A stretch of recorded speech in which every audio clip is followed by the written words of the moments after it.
Hackers, crackers, and attackers. Oh my! In this lesson, we're going to start thinking like an attacker by starting to understand what are some of their different motivations. So hackers have a very unique definition that's evolved over time. Originally, hackers were just computer enthusiasts. It's people who enjoyed computers and tried to learn what made them operate, and they would tinker with them and take them apart and try to go through the operating system and understand it in depth.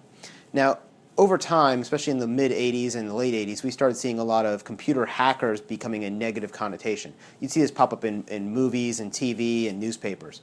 And because of that, there's actually a separate term that came out called an ethical hacker. And ethical hackers are people who are hired by a company that use the skills that they learn of hacking and taking apart a computer to do security and penetration testing for those networks. Because of that, the term crackers evolved, and that meant a criminal hacker, someone who is doing this hacking for a bad or malicious reason. This is the people you usually think of when you think about a movie or a television show where you have this malicious actor breaking into computers and trying to steal all the information. So hackers in general wear one of three hats. They can be either white hats, black hats, or gray hats. So a white hat is your ethical hacker. He's breaking into computer systems with permission of the network owner, and the reason why they do that is just to increase the security of the network. Now on the other side we have the black hats. The black hats are the malicious actors. They're the criminals, they're the ones who are breaking without permission, they're trying to steal your information, and they're trying to break your systems. Now in the middle of that we have what's called a gray hat. And a gray hat is sometimes good and sometimes bad. It's kind of a gray area, if you will. One of the things that you'll see with a gray hat, for instance, is somebody who does bug bounties. They might be searching software to find the hidden vulnerabilities known as bugs. Now if they turn those into the company, that would be a white hat action. If they used it for malicious intent to steal information, that would be a black hat. Well, what would you say if they found that information and immediately posted it to the internet for everybody to know? Well, we would consider that a gray action because they didn't give the company time to fix the problem, and so now good guys and bad guys have access to the information at the same time. That becomes a gray action. It's not good, it's not bad, it's kind of somewhere in the middle. Sometimes they play nice, sometimes they don't. And this is a really difficult group of people to work with because sometimes they're really helpful and sometimes they're really not. So some other types of attackers that we want to mention here is we're going to start with phreakers. Now phreakers are really focused on telephones and PBX systems, and the most famous of them was a gentleman known as Captain Crunch. Now the reason why he was known as Captain Crunch is because back in the 70s when you used to pay for long distance at a payphone, you'd put in a series of coins and you'd hear a beep, and there would be a whistling sound essentially that would tell the telephone company that you've paid enough money to make that long distance call. Well, this gentleman found a whistle in the Captain Crunch cereal box that made the right frequency, which is 2600 hertz, and if he blew it, it would give you free long distance. So again, it's just learning that system and being able to figure out what those security bugs are. In this case, they're doing it for malicious reasons. They want to get free long distance.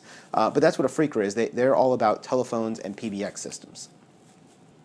So two other types that we have here are software crackers and hackers and system crackers and hackers. So a software cracker and hacker is looking at how to disable registration keys and essentially get software for free.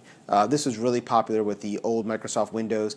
People would pirate and steal the Microsoft Windows operating system, but it required that long 25-character password to be able to use the software. And so they would find ways to break that registration system so they can get free access to the software. Now system hackers and crackers, they're all about figuring out what are the bugs in the operating system that they can exploit. So for instance, I might specialize in Windows hacking or Linux hacking or Cisco iOS hacking if I wanted to go after network routers and switches. Another type of attacker is what's called a suicide hacker. Now these are people that know that they may get caught and they may go to jail for what they're doing, but they don't care and they're going to do it anyway. That's why we call them a suicide hacker. It's a lot like a suicide bomber in the terrorist world. The one at the bottom of the screen here is really important to understand, especially from a cybersecurity perspective, and that's your disgruntled employees and your insider threat.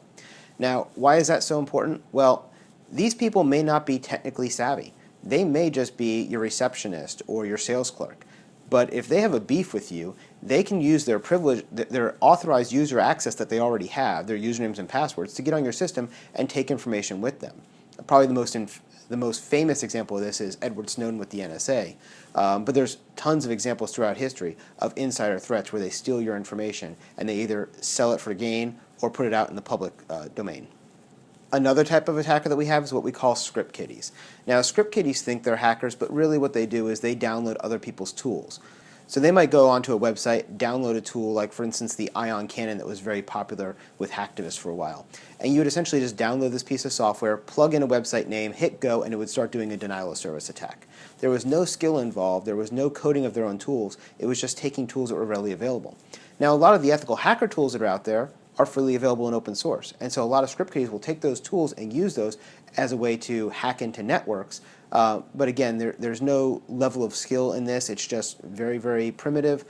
They grab the tool and they go. Now, the problem is there's a lot more of these tools available than there used to be. And so as these tools keep increasing in number, we start seeing a lot more script kiddies in action. Another type of hacker we have is the cyber terrorist, cyber criminals, or hacktivists.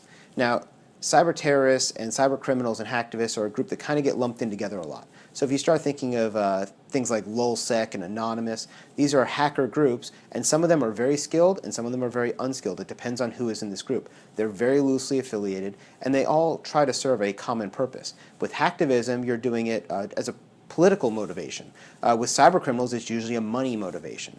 And with cyber terrorists, it's usually an ideological motivation. And finally, we have the good guys, the ethical hackers. These are folks who are hired by a firm to come in and test those networks. They have permission, they don't want to harm the networks, and anything they do is reversible. So anything that they do in their hacking and penetration testing, they then create a report and give that to the organization so that the organization can get better and do a better job of securing their networks.